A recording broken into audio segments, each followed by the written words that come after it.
Bismillahirrahmanirrahim. Assalamualaikum warahmatullahi wabarakatuh. Innal hamdalillah nahmaduhu wa nasta'inuhu wa nastaghfir wa na'udzu billahi min syururi anfusina wa min sayyiati a'malina may yahdihillahu fala mudilla lahu wa may yudlil fala hadiyalah.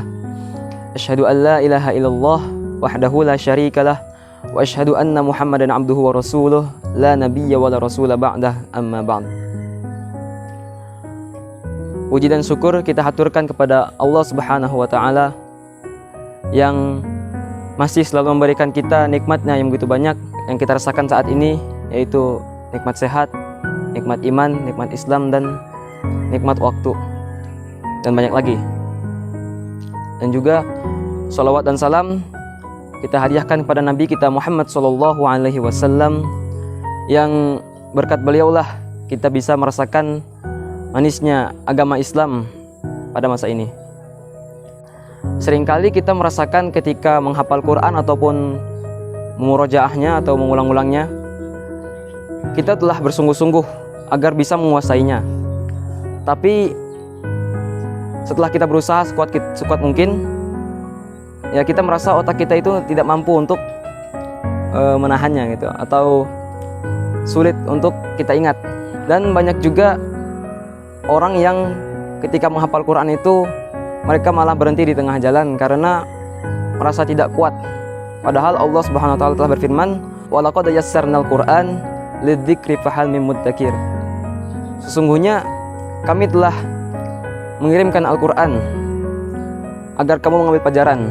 Maka siapakah yang akan mengambil pelajaran? Nah, jadi Al-Qur'an ini telah Allah mudahkan bagi kita untuk menghafalnya. Nah, tetapi karena kita berpikir cobaan yang Allah berikan ini sangatlah berat. Nah, jadi saya punya satu kisah yang kisah ini cukup masyhur, yaitu tentang Laila Majnun. Nama aslinya adalah Qais. Nah, jadi suatu ketika di rumah Laila itu diadakan pesta. Si Qais ini dia nggak diundang untuk hadir ke pesta itu. Tapi karena kecintaannya pada Laila, akhirnya si Qais ini menyelinap ke pesta agar bertemu dengan si Laila. Nah, ketika telah sampai di sana, si Qais ini melihat orang-orang sedang berbaris antri untuk mengambil makanan, dan dia melihat di sana ada Laila yang sedang membagikan piring untuk mereka. Nah, lalu si Qais ini karena ingin bertemu dengan Laila, akhirnya dia ikut ngantri di situ. Padahal dia nggak diundang gitu. Nah, ketika antrian mulai sedikit, nah tibanya saat si Qais untuk ngambil piring. Nah, ketika si Laila ini melihat Qais, itu dia kaget. Nah, terdiam sebentar sambil tatap-tatapan gitu kan. Nah, akhirnya si Laila ini membanting piringnya, dibanting, prang. Nah, orang lain pada kaget semua gitu. Jadi kan ceritanya ini orang-orang tuh pada nggak setuju sama si Laila dengan Qais ini. Nah, ketika itu mereka semua gembira gitu. Sorak-sorakan, karena mereka ngira kalau si Laila ini ngebenci Qais. Nah, tapi yang anehnya, apa yang dialami oleh Qais itu, dia justru malah bahagia, justru malah tertawa, ngikut orang-orang yang menertawi dia. Nah, kemudian orang-orang ini malah heran melihat si Qais, kok dia malah ketawa gitu, kayak orang gila gitu. Nah, akhirnya mereka ini tanya, Qais, kok kamu malah ketawa sih?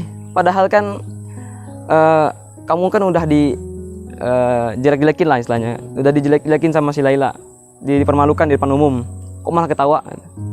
Nah, lalu si Qais ini bilang,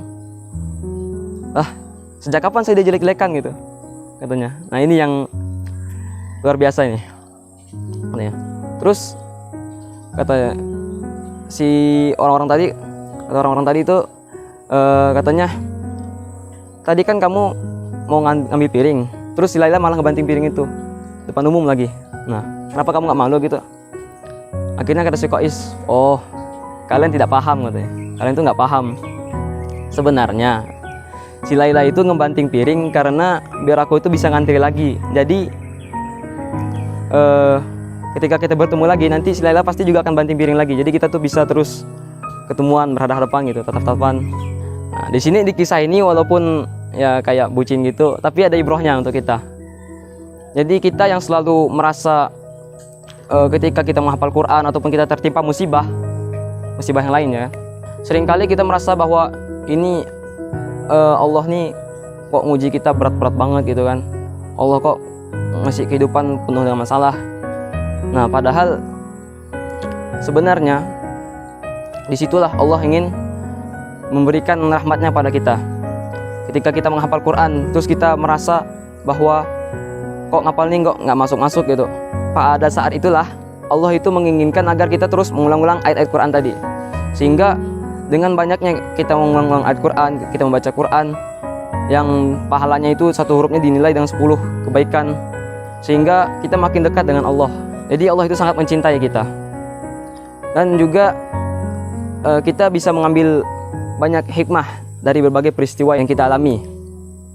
Descartes, filsuf asal Prancis, itu dia mengatakan, aku belajar maka aku ada. Jadi hidup ini adalah belajar menurut dia. Orang-orang dulu itu mereka bisa bertahan hidup karena mereka belajar dari masa berburu, kemudian masuk ke masa bercocok tanam, kemudian sampai sekarang ini. Kata Jalaluddin Rumi itu, kita itu nggak perlu perkataan itu hanya untuk orang-orang yang hanya bisa paham dengan kata-kata. Maksudnya itu semua yang di langit dan di bumi ini adalah tanda, maksudnya pelajaran untuk kita. Cuma kitanya aja yang kadang susah untuk memahaminya. Mungkin hanya itu. Jadi teruslah berusaha untuk menggapai ridhonya Allah, dan marilah kita bersama-sama untuk berlomba-lomba dalam kebaikan sehingga kita semakin dekat dengan Allah dan Allah pun memudahkan urusan-urusan kita. Amin ya rabbal alamin. Mohon maaf apabila ada kesalahan, yang benar datang dari Allah Subhanahu wa taala dan salah dari saya sendiri.